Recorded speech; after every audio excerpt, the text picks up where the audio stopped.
Welcome to the latest installment of the Vandenberg Coalition series, Countering Chinese Communist Party Influence Around the World.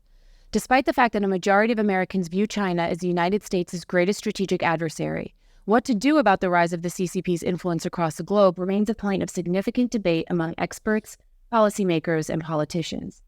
To date, much of the focus has centered on how to best handle the threat, specifically whether we should redirect our resources toward the Indo-Pacific in an attempt to contain the CCP, or whether doing so will create significant gaps that China will then exploit, further jeopardizing our interests. This series dives into these questions with leading experts in 8 different regions, ranging from outer space and the economy to Africa, Latin America, the Middle East, Europe, the Indo-Pacific, and South Asia.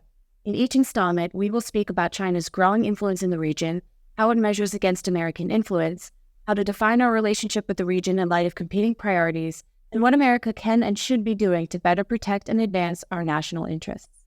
In today's episode, we will be speaking about China's growing influence in Europe. Over the course of 2021, we witnessed how certain European dependencies on Russia fundamentally affected the urgency and depth of their response to Russia's invasion of Ukraine. Will they be similarly hamstrung by dependence on China? How does China view its relationship with the European continent, and how does it fit within their broader strategy? We are honored to be discussing this today with Peter Rao, a senior fellow and director of the Hudson Institute Center on Europe and Eurasia, as well as a former official in the Bush White House, and Ryan Tully, professional staff member of the House Committee on Armed Services and former deputy assistant to the president and senior director for Europe and Russia affairs. Thank you both for joining us. Thanks for having me. Yeah. Great.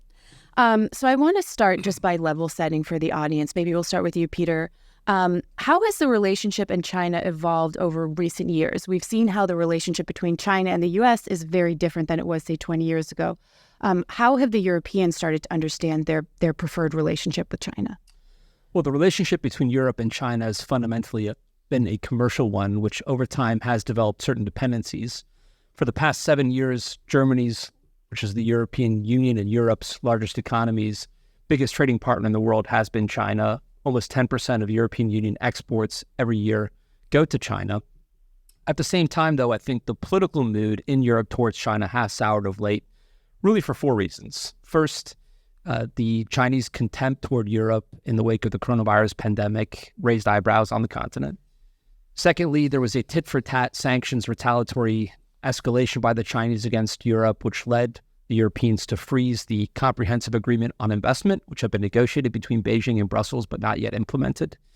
Third, after the full-scale Russian invasion of Ukraine, China's proximity to Russia and their unwillingness to denounce the Russians or move against them frustrated the Europeans. And I think more recently, the new data that's coming out showing that the European-Chinese trading relationship has been something of a poisoned chalice for the Europeans.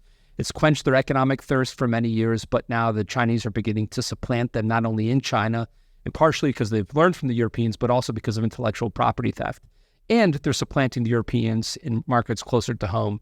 In early September, there was a report out by The Economist showing how a major percentage of European automobile parts are now coming from China. The Economist reported this, and that, I think, for such a crown jewel of the European economy is worrying for the Europeans and the Germans in particular. So to summarize, I'd say the commercial relationship has been the backbone of it, but now the political overlay of that has deteriorated of late. So I actually want to follow up on that with respect to Germany in particular. Germany released its first ever China strategy in July, and it simultaneously calls China a partner, competitor, and systemic rival. So what do you think that says about Germany and other European countries and how they're portraying the nature of the China threat? That description, that tripartite description of China goes back to the European Union, the European Commission under Jean-Claude Juncker's release of a strategic outlook paper in March of 2019. The drafter of that, in fact, was another German, Martin Sellmayr. And when I spoke to sinologists in Europe about this 3-part description, in the ensuing years, they would crack the joke that it allows each European country basically to pick whatever definition they would like. And there is a certain inconsistency in it. It's an attempt, I think, to have it both ways, and it's a tacit acknowledgement that there is a economic dependency on China, even if systemically China as an authoritarian, increasingly dictatorial country under Xi Jinping has fundamentally different values than the Europeans espouse, not to mention different interests. and tried to overturn the Western-led order around the world. So I think it's probably an attempt to have it both ways, and it's an attempt to cooperate on areas like, say, climate change or global public health, which is somewhat ironic given China's performance in the World Health Organization in the wake of COVID and stymieing those investigations. It's been an attempt to maintain trade links, again, despite China's rather aggressive action towards partners like Australia. It's an attempt to maintain links with a major player in the global arena, while at the same time recognizing that not all is smooth sailing anymore in the relationship. And Ryan, as somebody who has worked both in the executive branch and in the legislative branch, how do you sort of evaluate which European countries do you think are doing a lot in terms of recognizing the China threat, and which countries do you think maybe could be doing more to recognize it or reduce some of their dependencies on China? Well, I don't think that it's particularly surprising that those who recognize the China threat are those who actually recognize the Russia threat and have been dealing with the Russia threat so aggressively for the last, 20, 30 years. Those in the East recognize what living under a totalitarian dictatorship is like. They've seen firsthand how a superpower can kind of rape their land, can steal from them, can abuse them, and can keep them down. And so when they've been successful in pushing back in Russia, they've learned those lessons. And I think they've been the first to wake up to the real China threat. Mm-hmm. It's those that are kind of in the Western portion of Europe that have the really strong economic ties, those ties that Peter mentioned, the Brussels, the Germanys, the French, that have been less willing to take on China, that have been more worried about repercussions for being aggressive with China, that have been more reticent to call out human rights abuses, Uyghurs, things like that, Chinese military buildup, Chinese nuclear expansion. And so you're seeing a very, aggressive Eastern Europe, part of the Poles, the Lithuanians in particular, and then you're kind of seeing others kind of come along. I think is kind of where the status of it is. Peter, anything to add? Well, I would just say I entirely agree with Ryan in that sometimes we speak of Europe as a monolith, and the European Union in particular, I think, leads us to view Europe as a continent, projects out into the world, but really it's more of a mosaic. And this applies not only regionally, but actually to complete the answer about Germany, also within countries, within sectors. The German economics minister, Robert Habeck, who's a Green, is known to be hawkish on political economy views towards the Germans. The German Chancellor, Olaf Scholz, who represents the Social Democratic Party, which has a long tradition of outreach towards Russia and also China, has an entirely different view. And so perhaps in the case of Germany, where Angela Merkel never took the words rival into her mouth, took many trips to China during her time as Chancellor of Germany. Now we're seeing, I think, in Germany, at least some debate and discussion between the various ministries, between the business sector and the public sector, and also within the business sector between the major multinationals, which have been much more addicted on China, and the small, medium-sized enterprises, which have traditionally constituted the backbone of the German economy.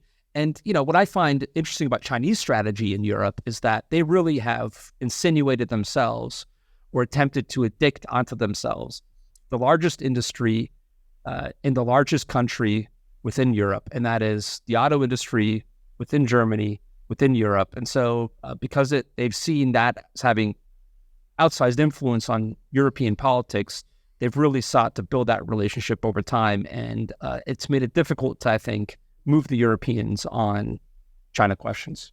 And to that point, like if you had asked me this question a year or so ago, I would have said I've been really worried about the Italians. But over the last 2-3 months, you've really seen them take on One Belt, One Road, throw that over the board. Hopefully, this by the end of this year, you've seen the Brits, who were excellent over the last 4 to 5 years. There's the early September Cleverly trip. There's the new defense minister, who we're not really sure what his views on China are going to be, but Ben Wallace was great. And so there's a lot of soul searching that's going on in some of these countries for what their China policy should be, and which is fair because we're doing a lot of that here too. It's almost amusing because I remember in the lead up to the Italian elections, the talk in Washington was of the new Mussolini taking power. And George included Italian elections too, right? The first couple months. She's turned out to be an ideological dream, transatlantic through and through, and in my view, taking the correct position on the Russia-Ukraine conflict. She's showing a tough line on the China issue, and she's managed to, I think, govern on the center-right in ways that promotes a healthy conservatism while keeping some of its more pernicious qualities at bay.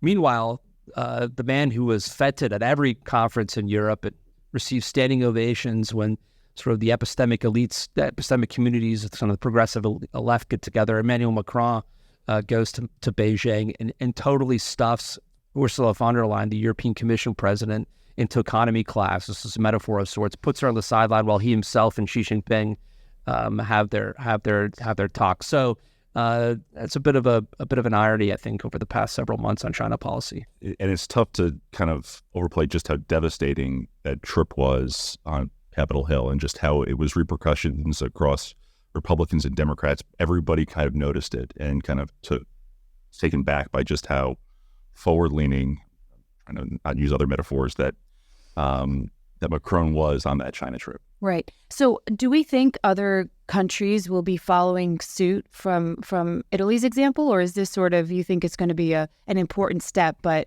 other countries aren't necessarily going to take it on board? Well, I'd say Italy is unique in that it's the only G7 country which is part of the Belt and Road Initiative, and the Biden administration has put tremendous weight on the G7. Jake Sullivan, the National Security Advisor, likes to describe it as the steering committee of their free world, and so it is significant that Italy, the third biggest economy in the Eurozone, is apparently trying to delicately exit the Belt and Road Initiative without incurring too much wrath from Beijing. Having said that, some of the smaller economies of Central and Eastern Europe have already begun to move away from Beijing. The Chinese launched a format called the Central and Eastern Europe +1 format years ago, which grew to 17 + 1 in total. The Baltic states, however, have all exited. It's now down to 14 + 1. So it's the Chinese basically trying to divide Eastern from Western Europe, the Eastern Europeans looking for investments and support. And it has basically no momentum and is only attended at relatively low levels now, these regular meetings by the Eastern Europeans. So I think China has lost quite a bit of momentum in that part of Europe. That's owing to, again, coronavirus pandemic response, but also in particular, China's unlimited partnership with Vladimir Putin in the lead up to the war, and then in particular during the war, its support for Putin. So I think we've seen movement there. Still, Olaf Scholz, when he traveled to Beijing, brought a big business delegation, as did Emmanuel Macron on his trip to China, and from the luxury brands that we know well from France and Italy all the way to German machine goods, there still is an attempt to, I think, maintain strong economic links to China while at the same time balancing some of the risks that come along with that. And on the 14 + 1, 17 + 1 kind of format, where we've been successful in U.S. policies where we offered alternatives to different Chinese either investments, technologies, and the 3 Cs initiative is one such that's been really successful. And I think the Greeks are now going to be joining it, and so it's actually getting a little bit more momentum too. So that's been nice in countering 14 + 1. So in many countries around the world, we'll sort of in these episodes we've asked, what is the United States sort of asking the countries to do as it relates to China? And sometimes we're asking them to choose between us and China. Sometimes we're sort of like maintaining this balance of power kind of relationship. Ryan, what is sort of U.S. the American approach to these other European countries and what we're insisting that their relationship with China looks like, or do we not really make those insistence? I mean, I can speak to what we did during the Trump administration, sure. and it's harder for me to say kind of what the Obama-Biden folks are kind of doing now, but I should have said the Biden folks. I thought that was intentional. It could have been a Freudian slip. I mean, It is the Trump NSC, when, at least I'll speak to when I was there, we had a China in Europe strategy. And this strategy was where we identified key industries, key projects, key investments that China was trying to make in Europe with key national security implications. You could think 5G, you could think semiconductors, you could think ports. And we did these mainly through diplomatic means by reaching out to countries and trying to understand what they were hearing from their Chinese counterparts, but also like using IC methods to figure out where China was trying to invest and take advantage of European partners. And systematically, each country, we went to them individually and we said, hey, these are some issues that are really concerning for us where China is trying to make inroads into your country. And these are the reasons why it's concerning. And you couldn't just say China bad. Right. They're making these investments. You had to point out, no, they're trying to get into your 5G for espionage reasons. They're trying to set up these Confucius Institutes to manipulate your policies. They're setting up police stations, which aren't really police stations, but are really just foreign intelligence services operating on European soil to monitor dissidents and to crack down on their families back home. So we had to lay out privately what the real national security implications were for China investing in these technologies and try and pull them back. And where we were successful is where we, like I said, where we offered alternatives, Western alternatives, not always U.S. alternatives, but often European alternatives. There was a great Wall Street Journal story out a couple months ago about a port, Rijeka, that China was trying to invest in and was trying to take over, and key port that NATO supplies flowed through. It was there were issues where China has misused their management of ports in the past, and so we highlighted those to the Croatians, and it was a real success story. And things like that, things like keeping Huawei out of 5G backbones in places like the UK.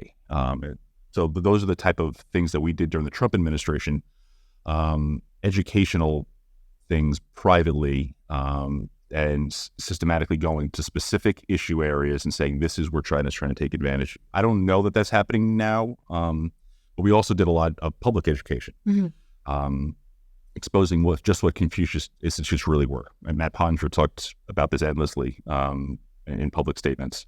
Mike Pompeo did the same thing. Robert O'Brien. We talked about how the Chinese were modernizing their military. Marshal Billingsley gave speeches to the NAC and to every European country that would take a meeting with him, talking about their nuclear modernization and just why they were doing that, so that way they could not be held hostage by the West or by our nuclear umbrella. And I'm sure there are other examples, but those are the things that we did, and it was actually very successful. I think what you're seeing right now is you're seeing a Europe that's kind of a little bit confused as to what our China policy is. You're seeing the Secretary of Commerce, the Secretary of the Treasury go to Beijing and make some very strange comments about just how truthful and forthright the Chinese were and how they said all the right things. And you're kind of left wondering, well, what's the U.S. policy vis-a-vis China? Are we trying to strategically decouple? Are we trying to pull back in certain areas? There are China hawks who are in the administration, right? They're the Kurt Campbells of the world who are very forward-leaning on China. But then you have the Jake Sullivans, the Janet Yellen's, the Commerce Secretary, who are kind of seem like to trying to have their cake and eat it too. And so the Europeans are confused. I'm confused, to tell you the truth. So no wonder they are. Right. Yeah, Peter, what have you seen sort of in the current administration on this? Well, I think my critique of the administration, and I would just start there because it's been a bit frustrating to me, is that we've accrued enormous political capital with the Europeans because we've bailed them out in Ukraine, were it not for American and British assistance together with some of our smaller but very important Eastern European allies. Who knows, perhaps Putin would have been through Kyiv in 3 days and moved all the way to Lviv within a few weeks. It's hard to say, but clearly the U.S. was essential in helping the Ukrainians fight, and then our policy could catch up to help them actually be able to push back the Russians over time. By catch up, I mean delivering more weapon systems and more sanction support to the Ukrainians early on. But we've also accrued political capital by adopting that same definition you talked about earlier, Carrie, which is partner, competitor, and rival. I think Secretary Blinken in his confirmation hearings used similar language. At the very outset of the administration, we've launched a Trade and Technology Council with the Europeans, which is to adjudicate a lot of the future technologies. That's in a way a concession to the Europeans, because if we think about our two economies, the United States has become very impressive in digital technologies, frontiers of next generation economies. The Europeans are very good at making widgets. And so we're holding a council, a format in which we're discussing all of the regulatory and other aspects of our economy rather than theirs. But all of this political capital it should be deployed at some point. International relations is not just a matter of getting along with your friends and allies. It's to advance the American national interest. And so I would like to see more of a competitive spirit in pushing the Europeans for the types of things that Ryan was talking about. The only real example of this that I can see that has impressed me is the administration working with the Japanese and the Dutch on a semiconductor export process. So ASML, which makes lithography machines in the Netherlands, and then the Japanese have important technologies in this, working together in a concerted effort to ensure that key machinery does not go to China and get into Chinese hands. But beyond that, what painful steps have we actually pressed and pushed and encouraged and nudged and cajoled our closest allies to take? And there, I don't think it's that Ryan hasn't been paying attention. I just don't see a lot of them. And I would like to see more of, I think, an edge and a competitive spirit on those issues. When I went to Europe, I'll just add this, during the Trump administration, for all of President Trump's faults, I can tell you that in the foreign ministries, I repeatedly would get comments from senior officials about how the Americans had been there. They'd pushed on Huawei. They made certain asks and demands. I don't quite get that now in the Biden era. And the reason why it was successful... Excuse me, the Biden-Obama era. And the reason why it was successful when we did it in a lot of ways, at least in my view, is because we agreed to put the same limits on U.S. companies doing business with China. So we're not going to disadvantage U.S. companies, and we're going to ask that you do the same things with the European companies. Semiconductors is a great example, but Rolls-Royce and GE aircraft engines is another one. Let's do this together. Let's push back on China together. We won't allow these sales to go through if you don't, and so that way we weren't giving a competitive edge to one of our two companies, and that was a reason why we were able to kind of stem that flow of goods and technology. The foreign direct product rule is another such example of the Trump administration success story. But it's really concerning to actually see some of the stories about Huawei these days and how they've been let up off the mat and how their profits are starting to get better and how they're starting to find workarounds for their chips and things like that, and to get 7-nanometer processing technologies over the last week or so in early September news stories. But yeah, we went full bore on Huawei, and it's been one of the more devastating things to see them get up off the mat and start to get healthy. So I want to focus on the Ukraine question, because I think it's impossible to talk about China and Europe without talking about Ukraine. And Peter, as you mentioned, many of these countries are sort of reawakened to the China threat by facing the Russia threat more directly. You actually had a foreign affairs article where you talked about this, and one of the main questions out there is the sort of U.S. military supply problem. So some have argued to cut back munition deliveries and other military aid for Ukraine so that they can reallocate it to Taiwan. You argue that the focus should not be on diverting supplies from one region and sending them to another, and that the real issue lies in strengthening the U.S. defense industrial base. So how can the United States, is there a way of the United States sort of working with Europe on this, either as it relates directly to Ukraine or in general, so that we are sufficiently prepared to confront Taiwan or confront China in case of a Taiwanese invasion, but also able to, to fight for and on behalf of Ukraine with our military aid? This is another area where I think political will and leadership is at the crux of the issue.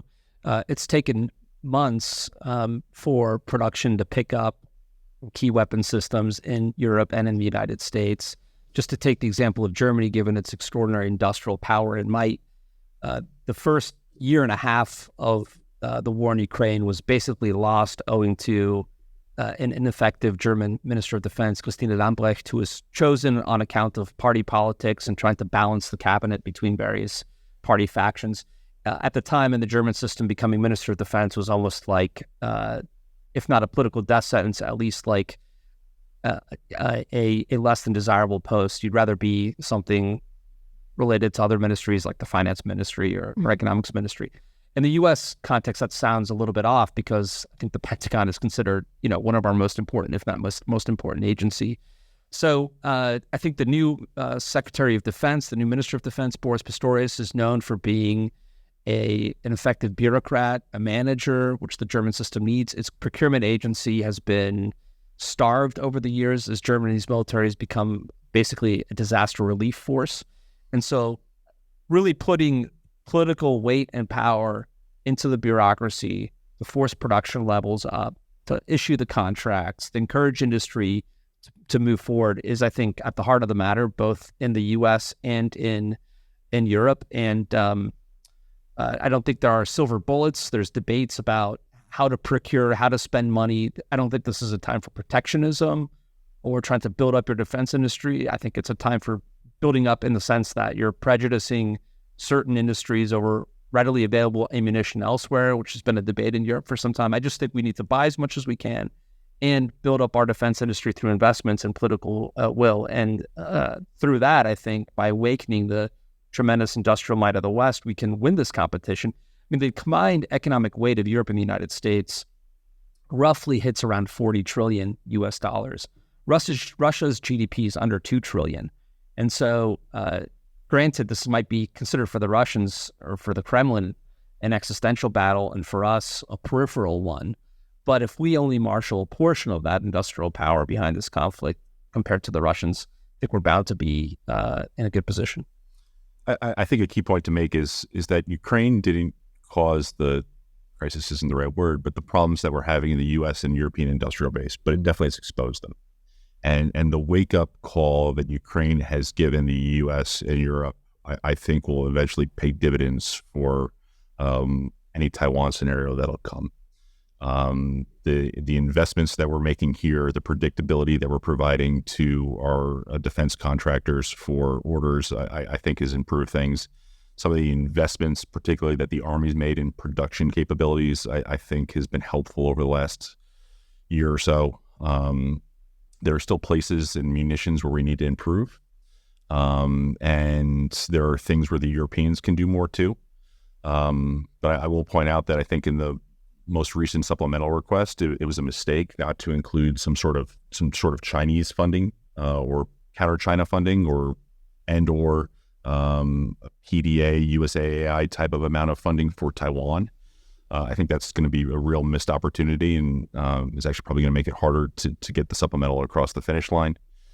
But I do think one of the things that we're seeing is some real leadership by certain European countries. The Poles, for instance, it's kind of hard to ask them to do more. There was the early September announcement that they'd be buying, I think, 24 Patriot launch units, a number of PAC-3 and MSE missiles. They're talking about doing co-production of Javelin. They're buying attack helicopters. I was just over in Poland and saw part of the 123, I think it was, M1A1s that they're getting. There are more on the way in the next couple of years. And so, I mean, be like Poland. And it's kind of hard to ask countries to do more than the Balts have done. I mean, they literally emptied their stocks. Yeah. The way they view it is every Javelin that hits a Russian tank is one less one that they'll have to deal with in Vilnius or Tallinn. And so it's been really impressive to see what certain Eastern European countries have done. And the other thing that we've done, and that will continue to pay dividends, is increase co-production and co-development of certain weapon systems. We have some issues here in our defense industrial base, getting the right workers to do certain jobs, and hiring issues. We can solve that by kind of doing co-production, allowing U.S. stocks to be built in certain European countries. And if you allow those type of stocks to be built for the European theater and us to develop and ship those out to the Pacific, then you can kind of have a nice balance. So I think co-production and co-development is going to be a huge, not silver bullet, but huge part of solving this problem. One other issue I would just flag is that we have thought about our own defense industrial base as reinforcing our own military needs and those of our allies. But what we haven't really considered, and I think this showed up in early choke points for Ukraine, is if third countries were not used to or adept or supplied by NATO or Western standard military kit, go to war against our adversaries, how we can supply them. And that, I think, showed up in a dramatic way because the Ukrainians were just fighting differently than, say, NATO would fight a war with Russia. And so their need for ground-based fires was just much more dramatic and larger than, say, the U.S., which would fight more of an air campaign and try to, achieve air superiority early in a conflict. So that also, I think, requires, at least some consideration as we build out our defense industrial base, and how we think about choke points and supply chains and all the rest. And part of the other problem is that we've been bound by the Intermediate Range Nuclear Forces Treaty until 2019, when the Trump administration got out of it. You have Ukraine and a lot of European partners now begging for long-range precision fires. Long-range precision fires that we really don't have right now because we were bound by that treaty. China's got thousands of these type of weapons. Russia, because they cheated, had a large supply of these weapons. And so we're really got out of that treaty in 2019 and are now really just starting to get in production of things like PRISM that'll be really battlefield game changers when we can produce it in substantial quantities. There are sort of two aspects that I see to this argument that, we hear often, that Europe should be doing more. So one you've already addressed, which is this idea that Europe should be spending more, giving more. And as you've pointed out, there are many European countries that spend far more than the U.S. as a percentage of GDP. The Baltic countries have given basically all of their stocks to Ukraine. So that's one piece of it. The second piece of it, I think, is this question about where will the Europeans be in the instance of a potential Chinese invasion of Taiwan, and will they actually support us and help us in that? I'm not sure if we know the answers to this yet, but how do both of you kind of see that question? Do you suspect that our European partners will be willing to join us in Taiwan's defense, or do you think there will be some reluctance to do so? I think it's an open question. I think there will, just like is with Ukraine, there will be certain countries that are better than others.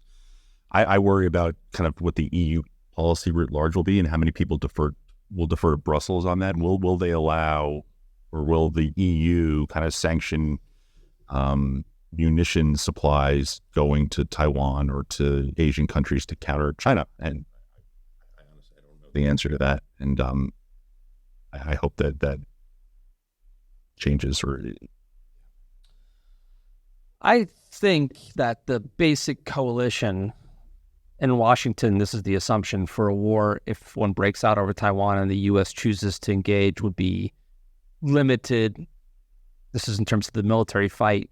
The Philippines, Japan, the U.S., Australia, and that's essentially it. I think there are even questions about the scope and level of participation of some of those countries. Would the Australians basically just do what amounts to some securing of supply lanes around Hawaii as a way of almost avoiding the immediate fight?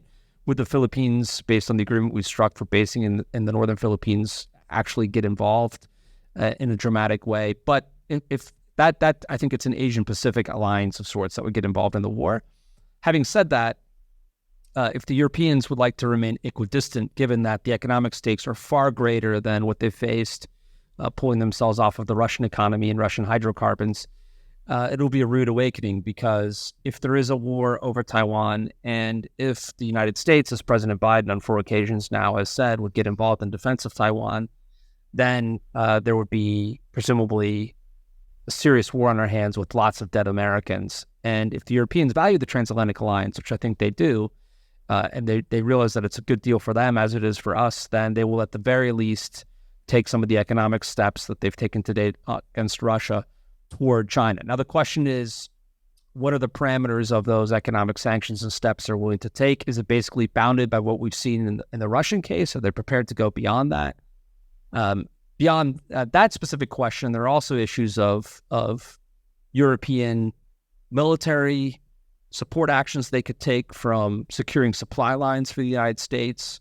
The French consider themselves an Indo-Pacific power, New Caledonia, French Polynesia, etc. So there's at least a territory there that could be used as a stray for intelligence gathering. These are all just ideas I'm throwing out there. But the core of the fight is not going to be Europe militarily. I don't think anyone expects that, because in the end, Europeans don't really have the capabilities, and NATO has tight geographic parameters that confine it to the North Atlantic, and they would not be obliged to get involved. But you can bet if an American aircraft carrier is sunk in the Western Pacific and Europe says, well, this isn't our fight, we're equidistant, good luck selling NATO to like Iowans or to like Oklahomans or to New Yorkers, anybody in the U.S. And I think they would see that quickly, and for their own good would probably take steps to support the United States.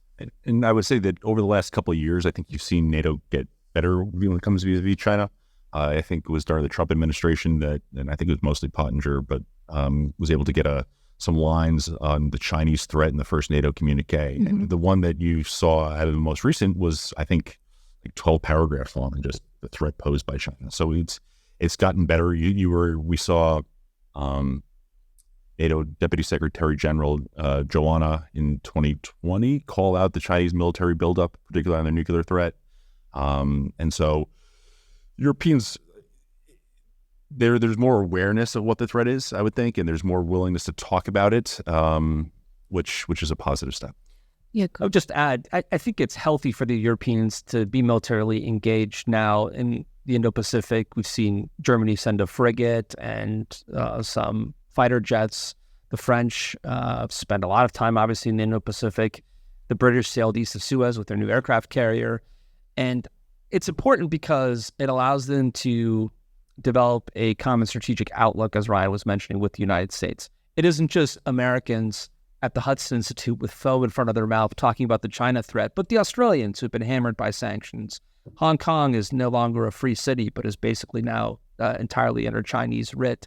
Southeast Asian states are coerced by the Chinese in, say, river disputes, and on and on. I mean, the list extends to recent Filipino-Chinese clashes over the Scarborough Shoal, Japanese-Chinese disputes. And so as the Europeans make sort of metaphorical port calls and speak with Asian officials who share a common liberal democratic outlook on the world, and the nature of the Chinese threat is made clear to them, I think that will seep into their own strategies, into their own outlook, and hopefully move them in a positive direction. And I presume this is why NATO has invited to its summits some of our Asian Pacific allies to participate in discussions and conversations. And NATO was going to open a liaison office in Tokyo, and it was really yeah. President Macron, thank you. But just one, right? So like it was headed in the right direction, and right. But yeah, you're right. So it sounds like EU we're sort of skeptical of as a multilateral body, but NATO might have some significant role to play here. Well, yeah, I was going to say significant. Or some role. Yeah. They'll have to, if that scenario plays out, they will have to take up the mantle of being the security guarantee for Europe, and will have to be the ones who blunt the Russian threat. I would hope that they would also be willing to join in economic sanctions and to join in providing weapons to whichever countries are under attack. But like I said, remains to be seen. Those are the things where I would count on the most. I think some specific, as I mentioned, European discrete intelligence and military capabilities might be in play. NATO itself as an organization is not even involved in the war in Ukraine, and that's all been run through the Ramstein format and ad hoc coalition of countries which comprise the NATO member states. But NATO and a lot of the institutional infrastructure we've built through NATO has not been mobilized for the war. So I hardly expect it to be mobilized in the case of a war over Taiwan. And a lot of the economic competencies sit on the other side of Brussels with the European Union. So if there are to be sanctions packages, those would be European Union competencies. And in the end, when we look to military matters, France and Britain have always been the countries who coordinate things on when it comes to like a strike package against Bashar Assad when he uses chemical weapons. But when the Greek economy was heading south some 13 years ago, everyone looked to Berlin. It was Angela Merkel and Wolfgang Schäuble, the finance minister, who were the key deciders.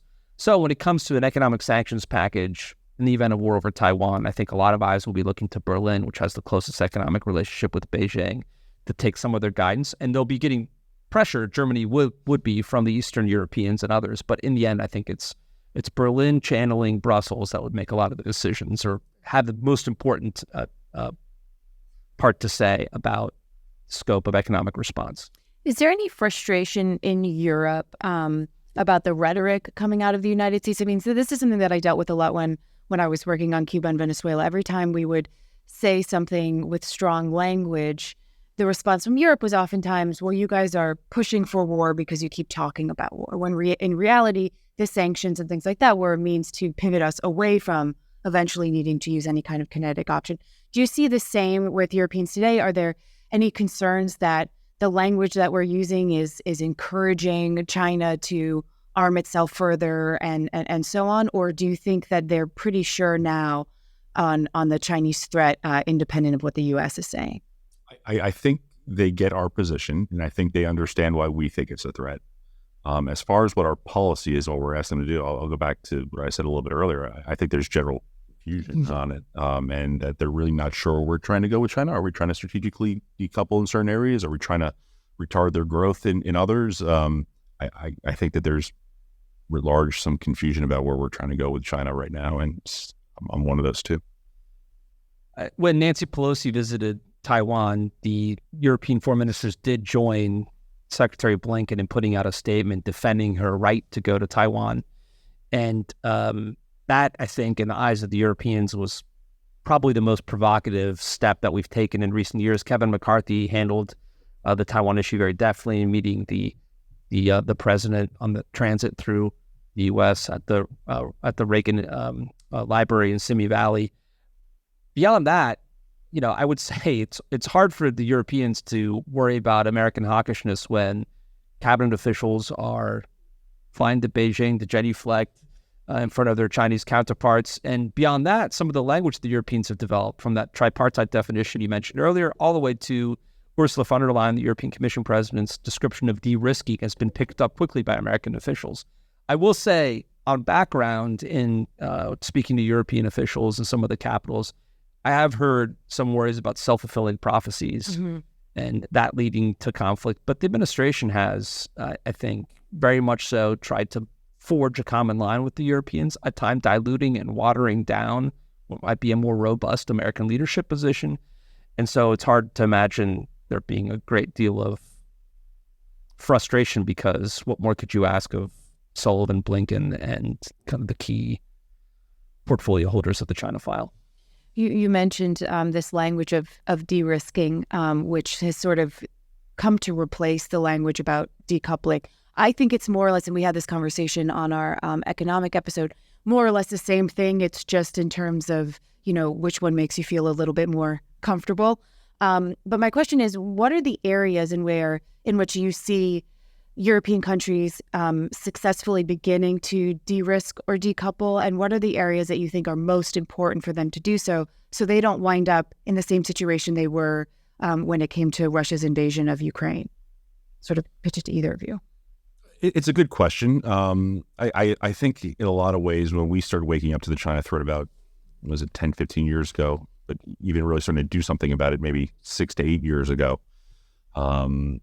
what we saw, and we've been able to cut China off from certain key technologies. The direct product rule for Huawei is one, semiconductors is another, airplane engines is another. There are several. AI technologies is another one that's on the forefront now of discussion. Not being able to use certain algorithms and things like that. What we've seen China do, because they're really not a country that innovates, there's not that entrepreneurial spirit that's here and drives their economy. They look to steal. Yeah. Economic espionage and predatory type of practices. And we've been able to do a decent job here in the United States protecting certain key industries from that, our defense industrial base, educating suppliers about the threat of non-traditional actors showing up at their door or at different bases and asking for tourists. But what they've done is they've pivoted. They didn't decide to innovate themselves. They didn't change their culture, because it would be really hard to do so. They pivoted, and they turned to Europe, and they've looked at what key things there are in Europe that they can then prey on, and then look to incorporate into their own weapon systems. So what we need to do is we need to help to Europe what the United States did here is educate them, is to really show them why they need to cut off Confucius Institutes. There are still dozens of Confucius. Heck, Europeans fund a lot of these Confucius Institutes that are over there. These police stations to expose how China uses non-traditional actors to collect on European security, and to cut off what they're doing as far as trying to get key technologies and things like that. The Europeans, to use that word, if that exists, have been, I think, very worried about decoupling as suggesting a broad-based cutoff in European-Chinese trade, whereas de-risking to them sounds much more narrowly tailored. It's, as Jake Sullivan puts it, small gardens with high fences, or small yards with high fences. But, speaking with a Daimler executive a few months ago, they're worried that even small, carefully tailored steps will ultimately unravel the relationship and lead to decoupling. An example being, the Chinese recently have been raiding a lot of auditing firms and cracking down on information flows in China. So companies like Daimler, which are active in China, are no longer able to see some of the inputs into their products, which may lead to them running afoul of things like Xinjiang Forced Labor Prevention Act. Mm-hmm. And as a result, I think they're worried, because they're flying blind in an airplane near mountain ranges, that they might crash land. So as the Daimler executive put it, if you're asking us to pull out, given our dependency, you're asking us to commit suicide for fear of death. They're going to take some risks, the bigger firms, but for the smaller ones, it might lead to decoupling altogether. As for the broader question of what de-risking should mean, the Europeans have begun to think about a process of developing a way to develop independence on raw materials, just as the U.S. sees certain raw materials from rare earths, which used to be sort of a niche topic 15 years ago. I remember in grad school working on this, to now being common parlance. But there are other areas. We have a CFIUS process in the U.S., the Committee on Foreign Investment in the United States. The European Commission has developed a similar CFIUS toolkit, but toolkits are not mandatory for the member states. They're just guidance, information sharing exercises, et cetera. I'd like to see a much more aggressive screening of what goes into Europe. I'd also like to see Europe screen more aggressively what goes out, meaning Europe should not be aiding the military modernization of China. I mean, Kissingerian sort of triangulation teaches us that if there are three powers, we want to be in the two. And there really are only three major economic powers in the world right now: the U.S., North America, Europe, and East Asia. So we should win over the Europeans on these issues where their economics, their power, and technologies and innovation, all the rest, is not strengthening Chinese efforts to take on the United States and the Western order. So that includes looking at export investment rules. It means being more careful about co-science and innovation funding with the Chinese, et cetera. And I think in all those areas, we need to urge not just the European Commission to begin to take steps that aren't binding on the member states, but actually work with the member states also to put in place more robust binding regulations on these issues. One of the things that we and the Europeans could probably do better on is, and because the Europeans really care about it, and a lot of Americans really care about it, is our privacy. So just really understanding and educating just how allowing different Chinese entities into your economies will expose your citizens, their communications, their monetary transactions to the Chinese Communist Party. And I think if Europeans and Americans really understood about how China goes about doing that and uses certain benign seeming applications, TikTok, Baidu, Huawei, ZTE, to gain access to information, personal information, then I think we could probably move the needle on public opinion and try to keep them out of certain key areas. How much do you see human rights factoring into Europe's approach to China? I mean, we often think about the Europeans as really emphatic about the role of human rights in the world. They're supporting, the ICC and other organizations like that. But what strikes me as interesting is we have the Uyghur Forced Labor Protection Act, which has actually done a decent job in many cases of preventing those supply chains that have used slave labor from coming to the United States. But Europe really hasn't done the same. And so the kind of labor that we're seeing in Xinjiang is just as bad as it always was, because those supply chains are just now being redirected towards Europe. So how do you see human rights factoring into this process? Or is it really just they're worried about the sort of economic coercion of China? They're worried about, what their partner, the United States, thinks? It's a part of the conversation, but I think it's definitely not nearly as high up on the priority list as we'd like it to be, or where it should be. Take Turkey as an example, right? It's in many ways views itself as the defender of the Muslim population in the Muslim world, right? That big brother that'll always stick up for Muslims that are being oppressed, but yet you have Chinese Uyghurs that are being rounded up in concentration camps, that are being forced sterilized, that there's a genocide going on against them, and you won't have Turkish leaders saying much of anything about it, mainly because of the amount that China's propping up the lira. So it is part of the conversation, but it should be much, much more. Well, or in the case of Saudi Arabia, custodian of the two holy mosques, is forging an important partnership with the Chinese, while those same Muslims you're just describing are being interned in concentration camps, which I think just gets at the broader point that a lot of these calculations are based on realpolitik and Gotta get your power message from somewhere. dynamics, right? And Germans are very sensitive to being embarrassed on human rights, given that they perpetrated the Holocaust. But not only is the Uyghur Forced Prevention Labor Act not in place, but some German firms have been forced to settle or open production in Xinjiang as a condition of being in China in order to normalize China's Xinjiang policy. So, I don't think that human rights is a cudgel. It's a way of encouraging allies to do the right thing. It's a way of letting them distinguish between the United States and China, and that's always important.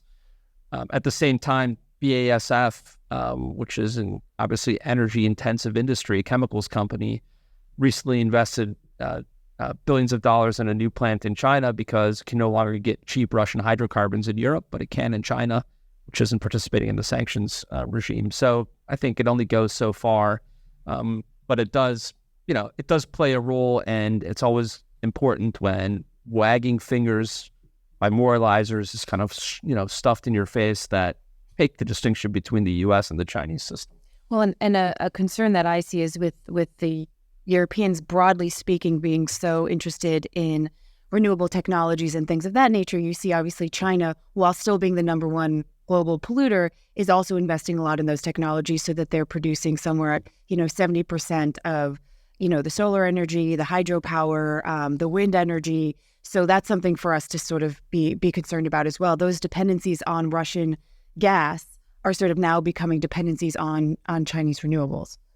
Jens Stoltenberg was, when he has a line that I'm pretty sure he said publicly, but he's definitely said it privately. We can't let the lessons of Russia over the last decade be translated to the next China fight. Meaning we can't allow the Nord Stream 2s of the world to kind of impact what our China policy is. And it's very well put. It's simple, but it's a lesson that I'm not really sure that we're learning. Last question for you both.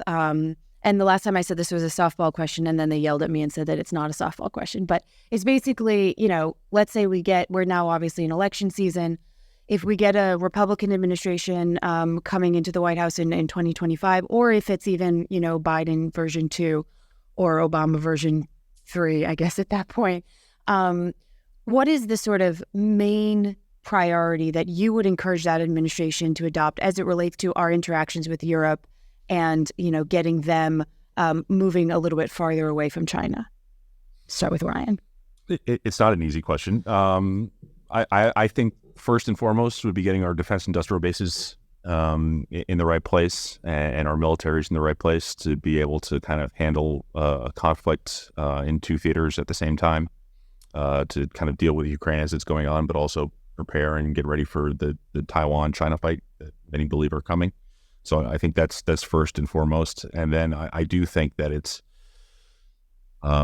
most useful for us to join and to restrict sensitive technologies in key areas from going to China and doing it in unison and locking arms.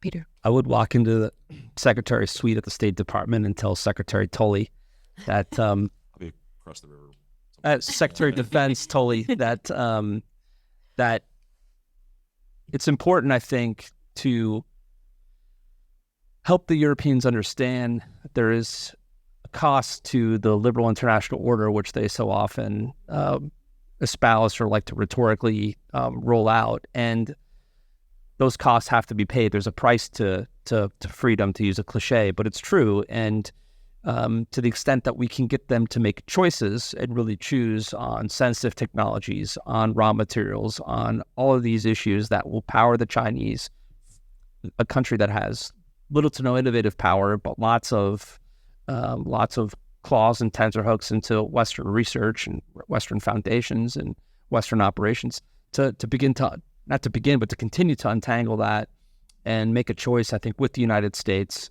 That really is the basic paradigm shift that we have to push for. And if we succeed in that, I'm confident, given the size of the European and American economy together with our key Asian partners, that we have a good chance of being successful in that competition. I'd rather be the West than the Chinese.